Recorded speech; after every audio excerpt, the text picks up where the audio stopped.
Welcome to Robyn's Roost. Today we're working on the explosion box card, row 2. So for row 2, we actually have two different pieces that we're going to make for this. The first ones are going to be boxes. So we're going to have two little boxes, and these will actually hold something a little bit thicker. We'll start with those, and then we will move on to the pouches. And we've got two different pouches. Now you do need to put only two boxes because otherwise the box won't close because they're thicker. So for this one, we're going to start with a 5.5 by 8 inch piece. So it's 5.5 inches this way and 8 inches this way. Now it looks a little bit scary when you see all these score marks, but it really isn't that difficult. I do like to have my pattern here in front of me when I'm doing it, just so that I remember where I need to cut and score. So you're going to start by scoring, laying it the long way against your scoring plate. So I'm just going to show you. Pretend this is a full square here. So you're going to score at 3 1/4, 3 3/4, 7, and 7 1/2. And then you're going to flip it this way, and you're going to score it at 1/2 inch, 1 inch, 4 1/2, and 5.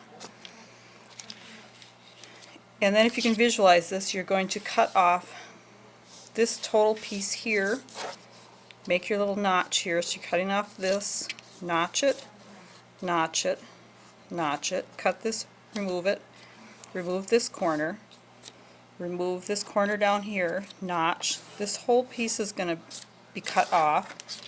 Notch these, and then you can notch these as well. They aren't on this sample, but so I know that was kind of quick, but if you want, I can actually send you my PDF of the my booklet that I did to create these. So like I have a booklet. So we're gonna, after that, you're gonna cut some DSP. Designer Series paper in whatever pattern you choose. And for this one, I've actually, the front piece is 3 by 3 1/4, I believe. Yep, 3 by 3 1/4. So you need to make sure you have it the right direction because it's just a little bit off. Now these are like, they're probably 3/8 inch strips here that I've added just for a little bit extra decoration. You don't really have to do those. Or you could do even more. So you're going to need a little finger tab, so this is easier to open and close. So that is going to be, you can just kind of mark it in the middle of here, or eyeball it. Now what I did is I took a 1 inch punch and punched for the base. And then I took an 1 1/4 punch, and you can just kind of line this up like this. And if you hold it together, I guess this one isn't quite that long. Oh, there we go. And then if you want to flip it over, you can kind of mark where that is. And go ahead and take your 1 1/4. It'll be just like layering things where you take something that's a 1/4 inch bigger for your next layer, and then you will adhere that.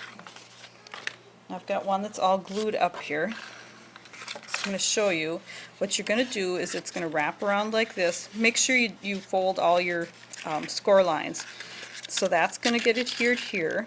So you're going to put tear and tape on there, and then on the bottom here, you can either put your tear and tape on this piece, because this is going to go like this, or you can put it there, and then you're also going to adhere it on this piece, is where it's going to get adhered down to the base of the card.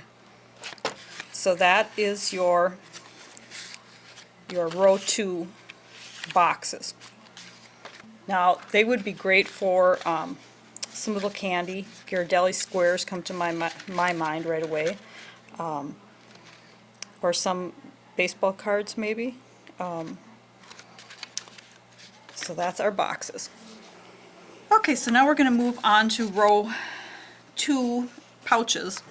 Now for this you're going to start with a piece of cardstock that is 5 by 7, and you are going to score it at 3 1/4 and 6 1/2 this way, and then you are going to score it at 1/2 inch and 4 inches this way, and you'll see that you remove this part and then notch your corners. So this is going to be your front, this is your back, so these are going to fold in. Oops. So you're going to put your tape, so that that'll tape, and then tape it down like that. Now I've actually punched the corners of these. And let me just show you, because you can't get into here, you need to fold this piece over and then do your punch in order to get in there. Oops, try using the right side. So then you just do that, and then of course unfold it to get your other side.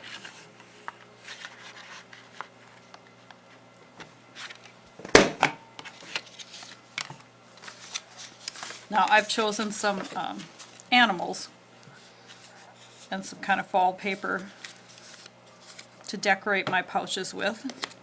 This one I haven't quite completed yet. I apologize for my cat. She loves to be part of everything. You see that? Now there's a couple different ways that you can, you could use a clip on here to hold this down.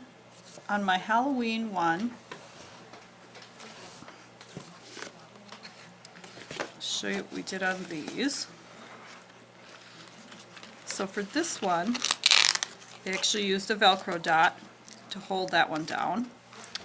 And for this one here, we have adhered some brads and then taken a piece of baker's twine.